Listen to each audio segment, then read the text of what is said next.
plagued our nation for far, far too long. I said that over the course of the past year that the blinders have been taken off. What many Americans didn't see, or simply refused to see, couldn't be ignored any longer. Those 8 minutes and 36 seconds opened the eyes of millions of Americans and millions of people around all over the world. It was the knee on the neck of justice, and it wouldn't be forgotten. It stirred the conscious and marked a turning point in this country's attitude toward racial justice. When the six-year-old daughter,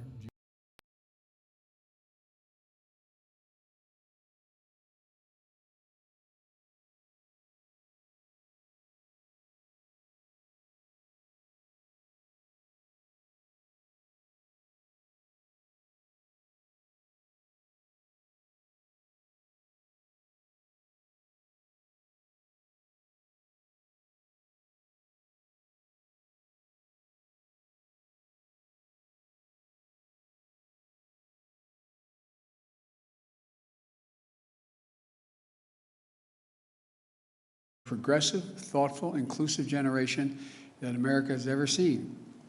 And they are pulling us toward justice in so many ways, forcing us to confront the huge gap in economic inequity between those at the top and everyone else, forcing us to confront the existential crisis of climate, and yes, forcing us to confront systemic racism and white supremacy.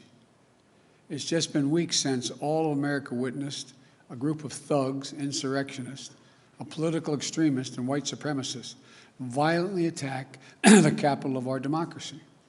And so now's the time to act. It's time to act because that's what the faith and morality call us to do. Across nearly every faith, the same principles hold. We're all God's children. We should treat each other as we would like to be treated ourselves. And this is time to act, and this time to act is because it's what the core values of this nation call us to do. And I believe the vast majority of Americans, Democrats, Republicans, and Independents, share these values and want us to act as well. We have never fully lived up to the founding principles of this nation, to state the obvious, that all people are created equal and have a right to be treated equally throughout their lives. And it's time to act now, not only because it's the right thing to do, but because if we do, we'll all be better off for it. For too long, we've allowed a narrow, cramped view of the promise of this nation to fester. You know, we've bought the view that America is a zero-sum game in many cases. If you succeed, I fail. If you get ahead, I fall behind. If you get the job, I lose mine. Maybe worst of all, if I hold you down, I lift myself up. We've lost sight of what President Kennedy told us when he said, "A rising tide lifts all boats." And when we lift each other up, we're all lifted up. You know, and the corollary is true as well. When any one of us is held down, we're all held back. More and more economic studies in recent years have proven this. But I don't think you need economic studies to see the truth. Just imagine if instead of consigning millions of American children to under-resourced schools, we gave each and every 3-4-year-old child a chance to learn, to go to school, not daycare, school, and grow, and thrive in school and throughout. When they've done that, the places have been done, it shows they have an exponentially greater chance of going all the way through 12 years of school and doing it well. But you know, does anyone in this whole nation think we're not all better off if that were to happen? Just imagine if instead of denying millions of Americans the ability to own a home and build generational wealth, we made it possible for them to buy a home, their first home, and begin to build equity to provide for their families and send their children off to school. Does anyone doubt that the whole nation would be better off? Just imagine. Instead of denying millions of young entrepreneurs the ability to access capital, we made it possible to take their dream to market, create jobs, reinvest in their own communities. Does anyone doubt this whole nation wouldn't be better off?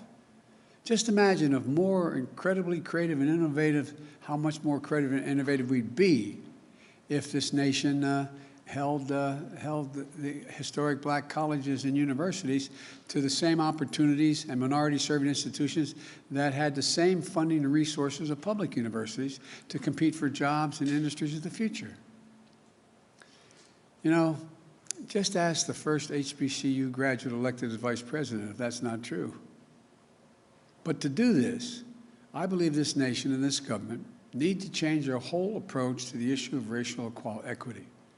Yes, we need criminal justice reform, but that isn't nearly enough.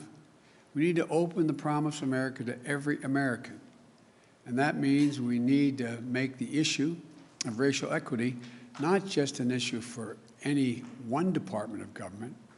It has to be the business of the whole of government.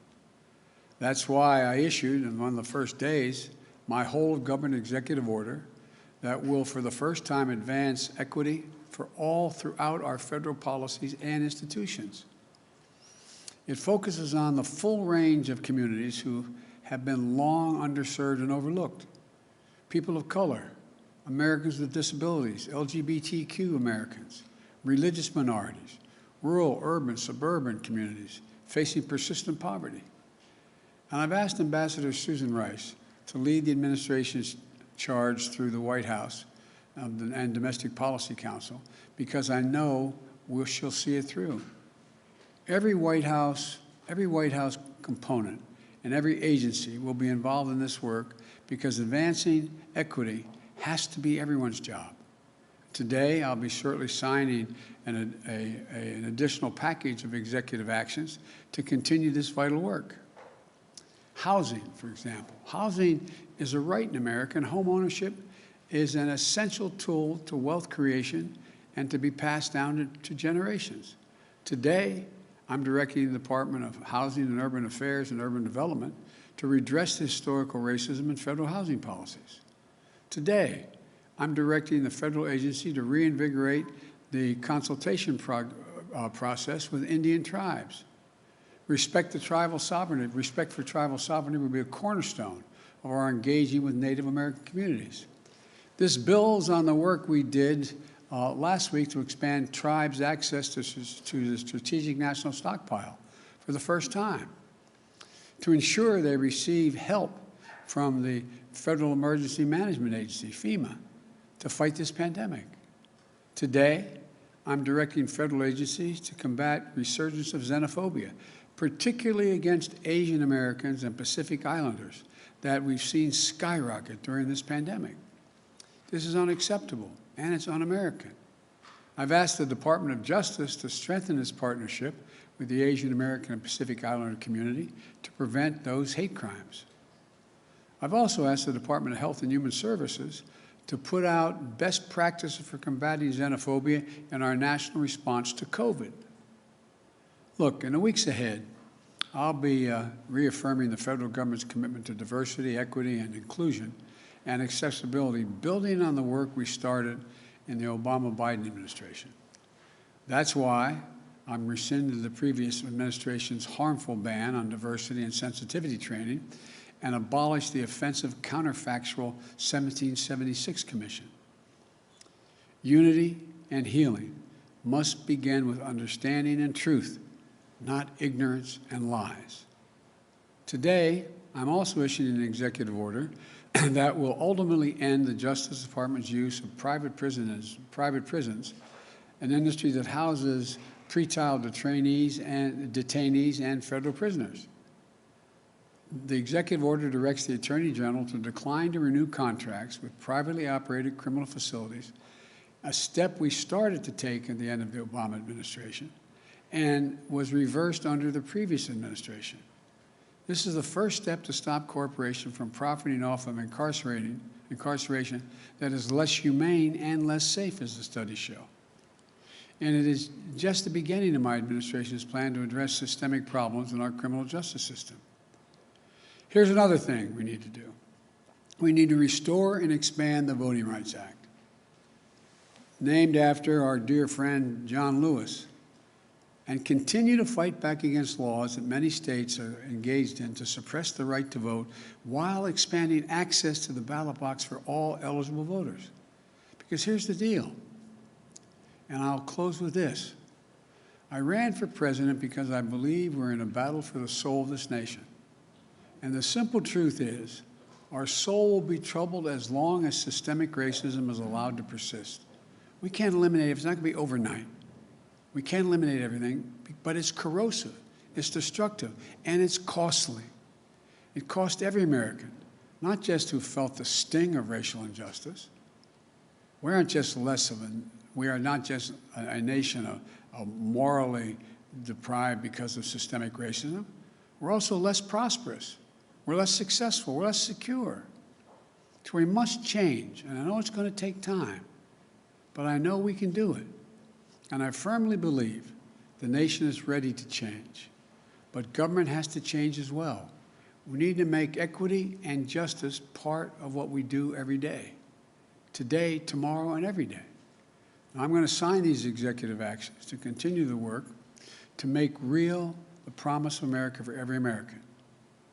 Again, I'm not promising we can end it tomorrow, but I promise you we're going to continue to make progress to eliminate systemic racism, and every branch of the White House and the federal government is going to be part of that effort. Thank you.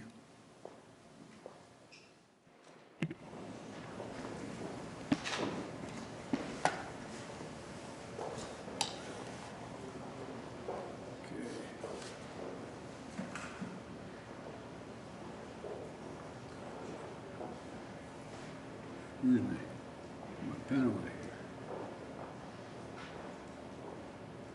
here. In my pocket. This first executive order is a memorandum for the Secretary of Housing and Urban Development to redress our nation's and the federal government's history of discriminatory housing practices and policies.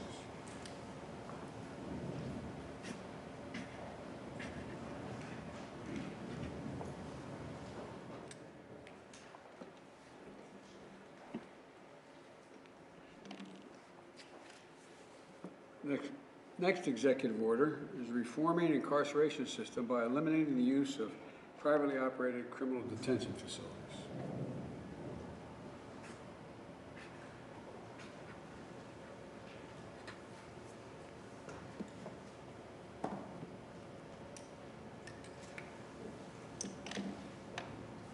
Third executive order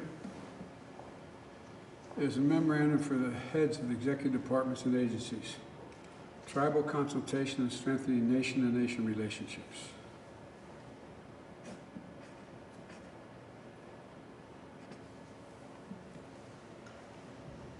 And the last executive order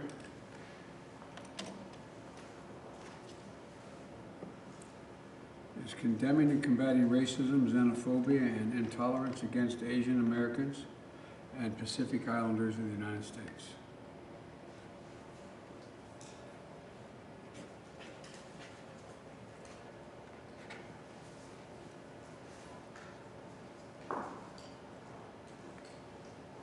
I think the country's ready, and I know this administration is ready. Thank you. Mr. President, what you talking about here food about? You.